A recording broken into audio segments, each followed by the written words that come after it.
ya estamos esperando a Eugenia Slaive para nuestra sección, ¿no?, de biodescodificación aquí en el aire de FM Millennium. Una madrugada muy especial, como todas las de este verano en Buenos Aires.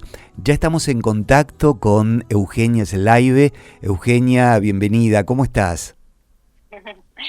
Muchas gracias, muy bien, gracias. Contenta de estar aquí nuevamente, Y contentos de como cada recibirte, lunes.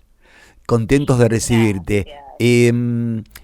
Qué importante como decodificador, ¿no?, el cuerpo y como alerta los síntomas en el proceso de biodescodificación.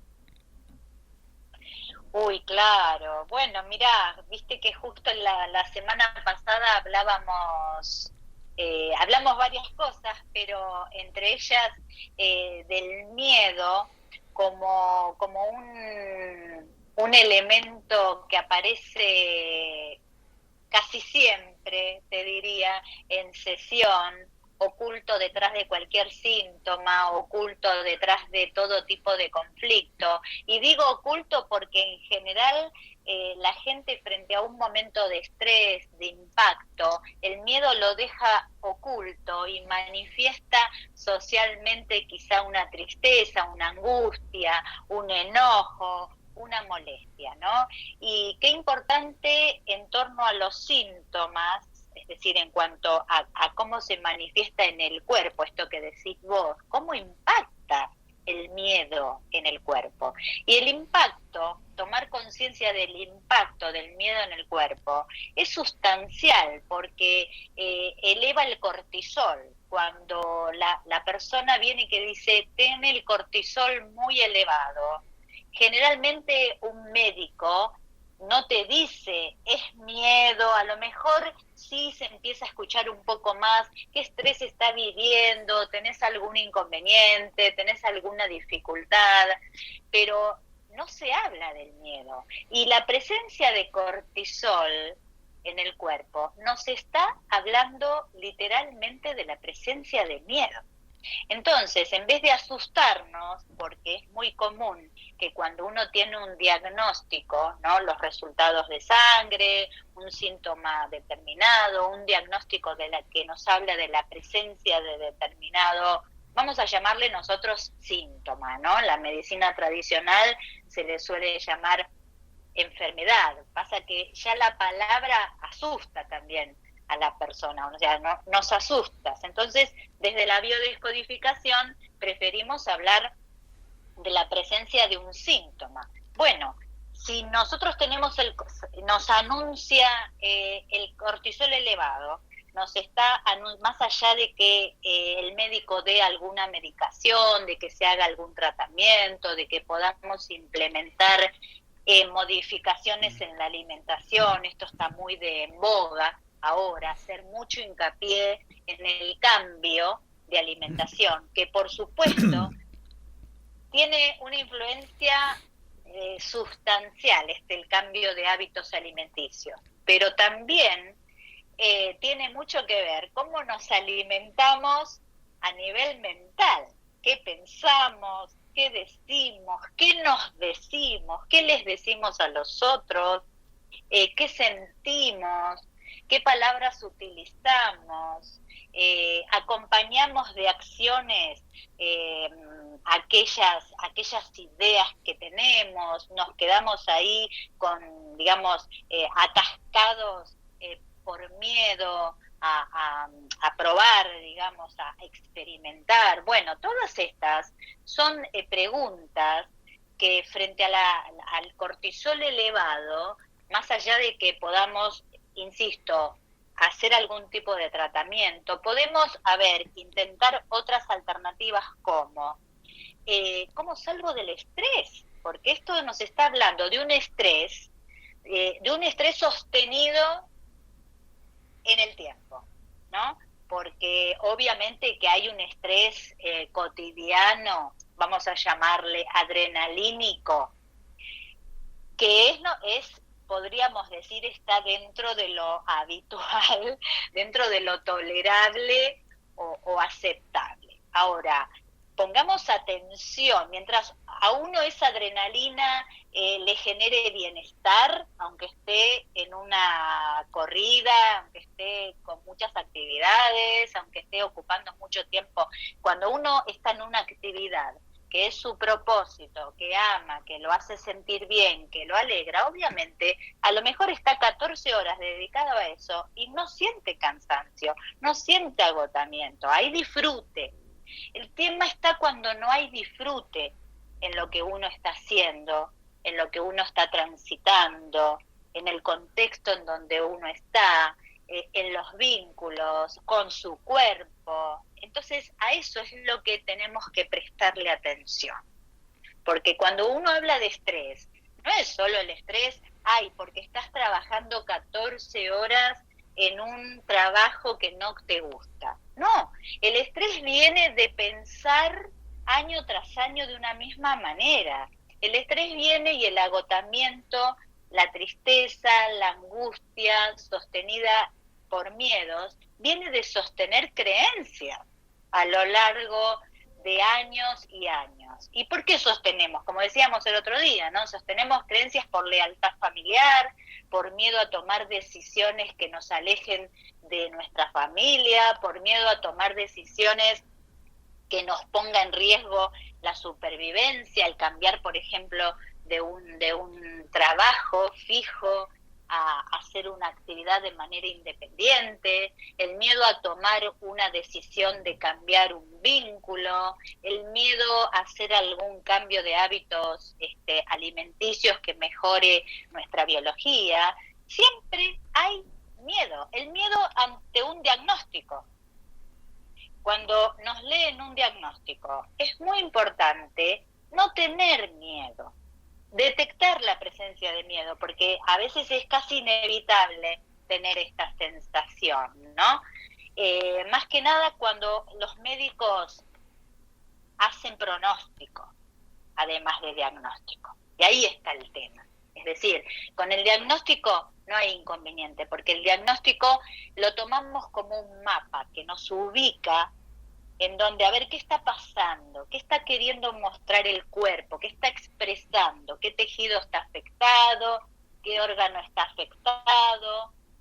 Y entonces a partir de ahí nosotros vamos a poder acompañar a la persona a tomar conciencia de cuál es el tipo de conflicto, qué es lo que lo llevó, qué necesidad mental, emocional no resuelta, a la que no encontró respuesta, lo llevó a colocarse en ese modo de supervivencia, porque la biología no nos quiere dañar, no nos quiere hacer sufrir.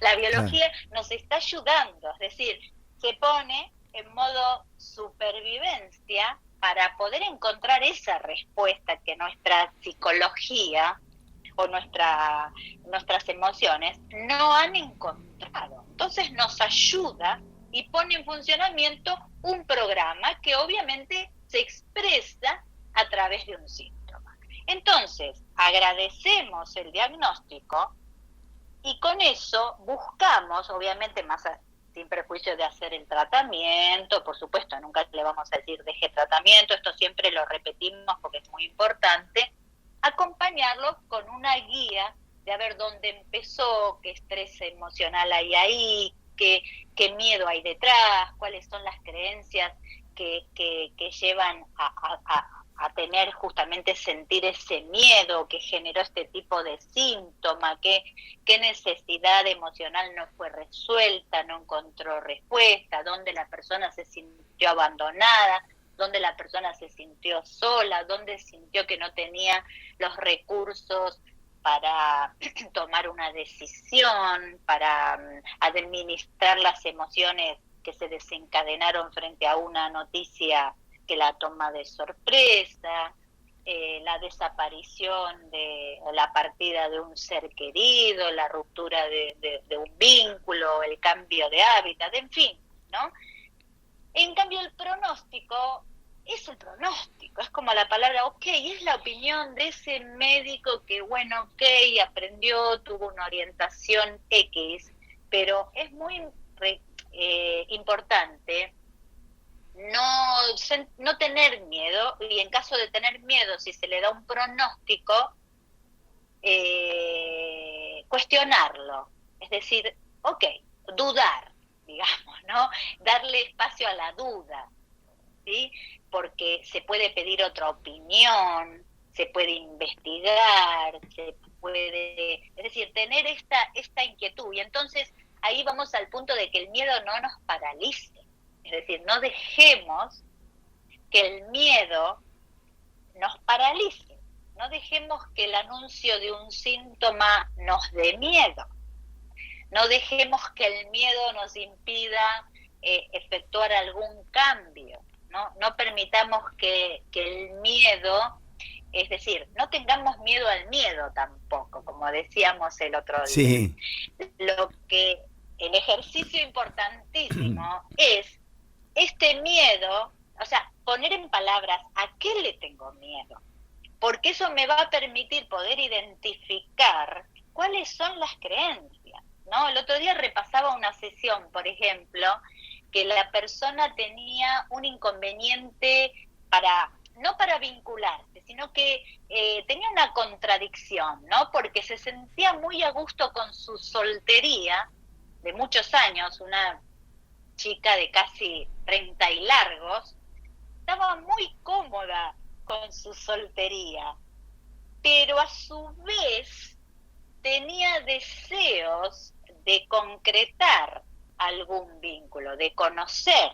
Entonces, indagando, se fue descubriendo que ella por ahí conocía a una persona, se ponía en pareja, pero ¿qué pasaba? Inventaba algo, le encontraba alguna cosa, algún defecto o alguna excusa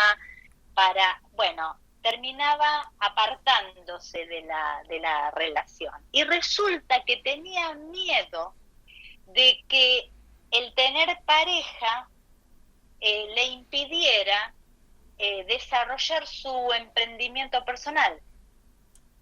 Tenía miedo, es decir, ¿por qué? Porque justamente, al asumir ese miedo, que primero uno tiene que hacerlo consciente. Claro, sacarlo a la luz.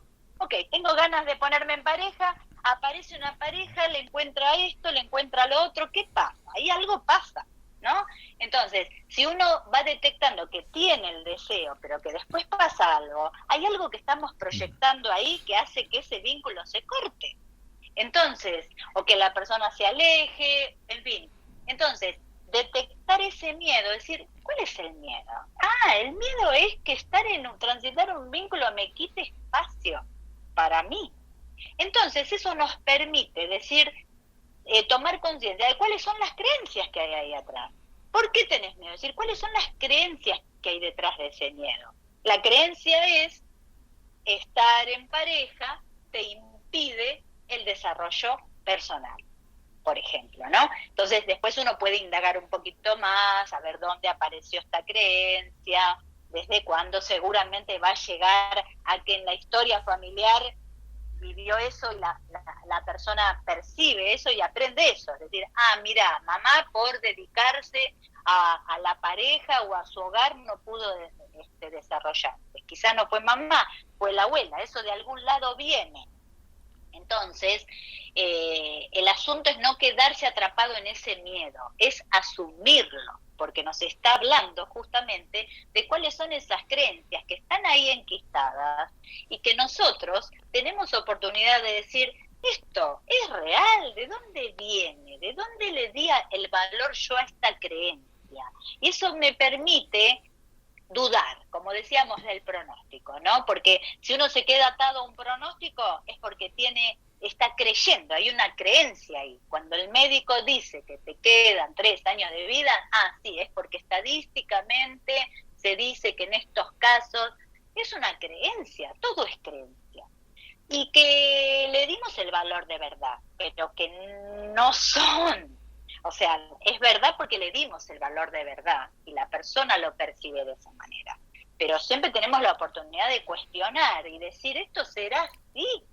Es verdad que si, en el caso de la chica que daba el ejemplo, ¿no? De la pareja, es verdad que si uno está en pareja le impide. No, claro que no.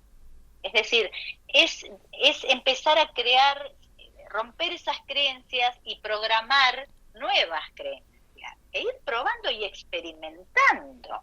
Y ahí uno va a ir comprobando de que no es así. Y además de sentir así, de sentir eso, uno va a ir, tiene siempre la libertad y la posibilidad de comunicarle al otro lo que desea, de pedir, de tomar la decisión. Bueno, en fin, ¿no? Esto es un ejemplo que dimos en un tema vincular, pero lo podemos trasladar al tema del pronóstico en el caso de un síntoma, es decir, en todo tipo, ¿no?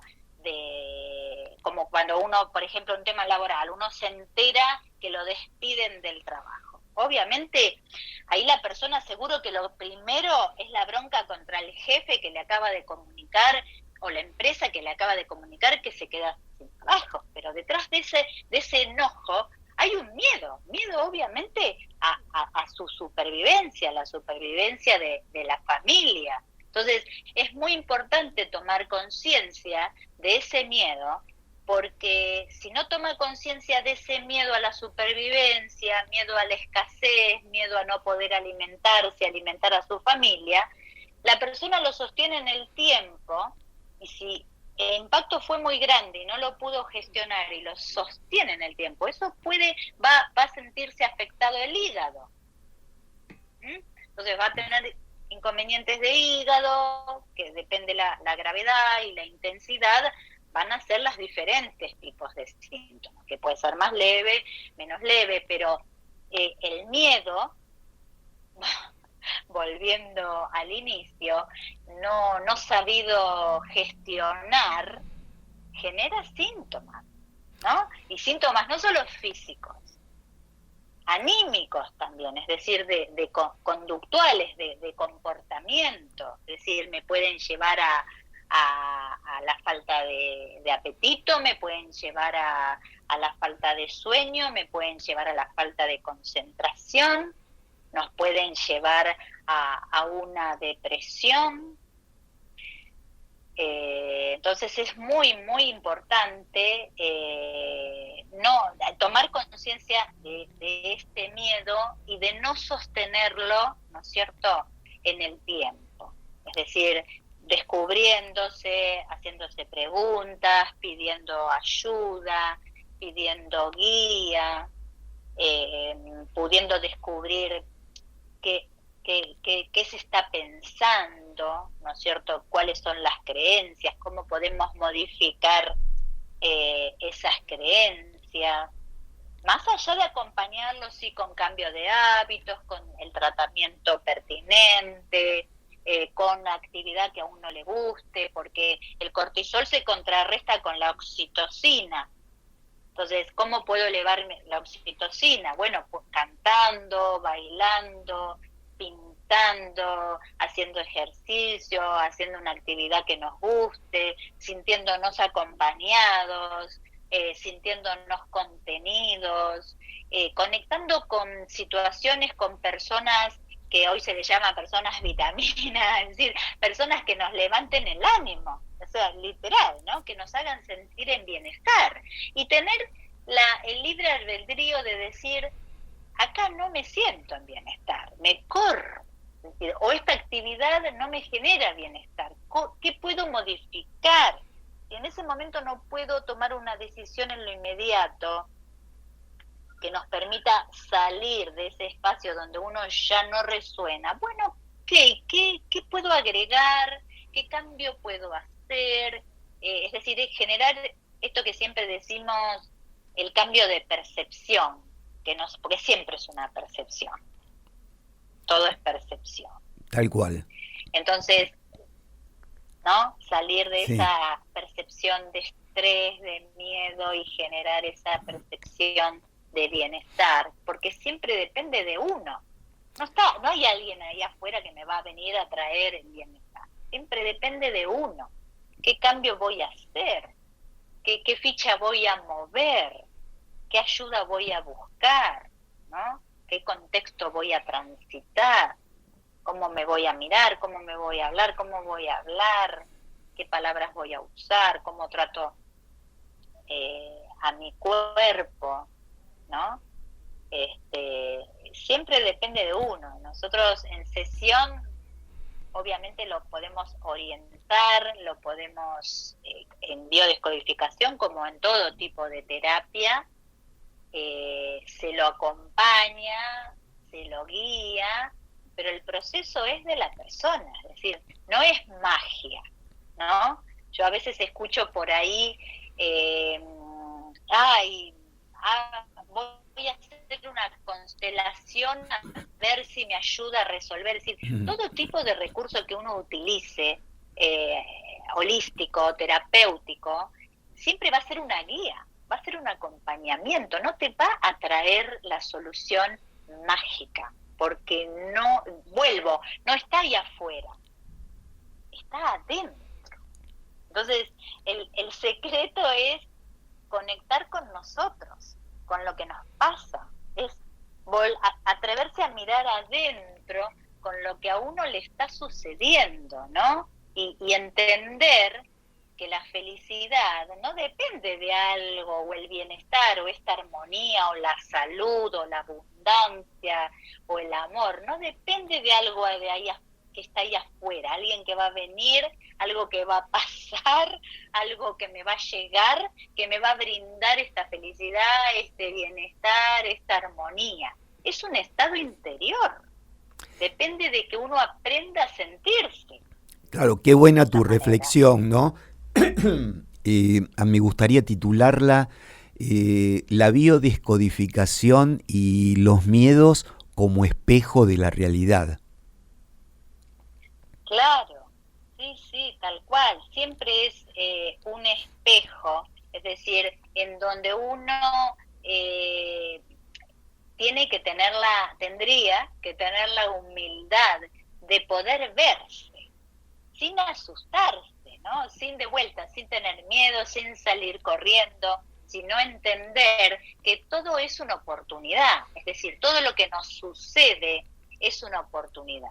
Que lo perfecto, no buscar la perfección ni en uno, ni en los otros, ni en el contexto, porque eso siempre es un ideal, sino de lo que justamente lo que nos hace crecer y evolucionar es abrazar la imperfección que somos, la imperfección que son los otros, la imperfección que vemos, porque es a partir de ahí donde podemos aprender y evolucionar, ¿no? Y crecer, por supuesto. Qué buena tu reflexión del día de hoy, cuánta luz echa a toda la realidad. Y para que la gente pueda acercarse a tu realidad a través de una sesión, vamos a darle un WhatsApp de contacto, si me permitís, es el 11 56 55 10 56 y tu Instagram, ¿sí? Es @EugeBiodescodifica. ¿Es correcto? Perfecto. Bien. Sí, perfecto. Gracias. Bueno, te esperamos como siempre, el próximo martes, ni bien comenzado el día, aquí a la medianoche, para seguir explorando, ¿no? Y buceando sobre todo aquello que necesitamos para sentirnos bien.